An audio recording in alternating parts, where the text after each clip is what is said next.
প্রাচ্য ও পাশ্চাত্য ভাবধারায় অনুপ্রাণিত এই মন্দিরগুলিতে আধ্যাত্মিকতা ও শিল্পের এক অপূর্ব মেলবন্ধন ঘটেছে। এই মন্দিরগুলির অপূর্ব শান্ত পরিবেশ মনকে স্নিগ্ধ কোমল করে তোলে। এখানে মোট 4টি মন্দির আছে। প্রথমটি চন্দ্রপ্রভু মন্দির। 1895 সালে নির্মিত এই মন্দিরটির গঠন এবং কারুকার্য আমাদের মুগ্ধ করে। এটি দেখা হয়ে গেলে চলে আসুন শীতলনাথ মন্দিরে। এই মন্দিরটি 10ম তীর্থঙ্কর শীতলনাথজিকে উৎসর্গীকৃত। এই মন্দিরটিতে আছে ইউরোপীয় ধাঁচে মূর্তি এবং ফোয়ারা ও নানা ফুলে সাজানো সুন্দর বাগান, যা আমাদের মুগ্ধ করে। এই কম্পাউন্ডেই আরেকটি মন্দির আছে, যেটি মহাবীর কুশল সুরজি মহারাজের। এই মন্দিরটির অপূর্ব কাজ, কাঁচ ও মিনাকারি, যেগুলি মার্বেলের ওপর ফুটিয়ে তোলা হয়েছে, এবং তার স্থাপত্য ও কারুকার্য একটি অতিশয় আড়ম্বরপূর্ণ রাজকীয় সৌন্দর্য বহন করে।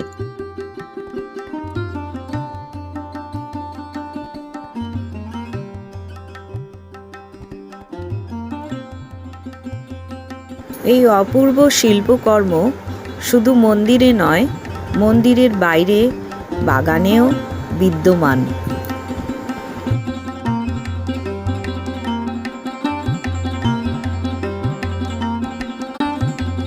মন্দিরের প্রত্যেকটি পিলার অসম্ভব সুন্দর কারুকার্য মণ্ডিত, যা আপনাকে মুগ্ধ করবেই।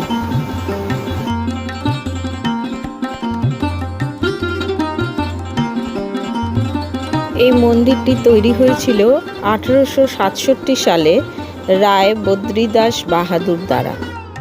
এই সমগ্র মন্দির চত্বরটি 23তম তীর্থঙ্কর পরেশনাথের উদ্দেশ্যে উৎসর্গীকৃত।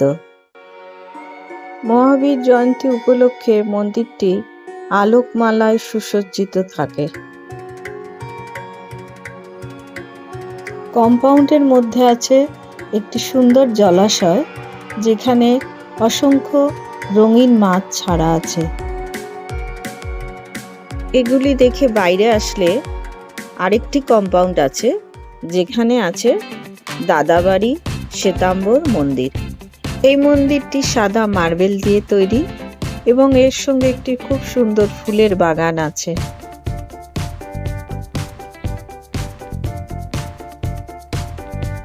মন্দিরের সামনে আছে একটি ছোট্ট সুন্দর জলাশয়।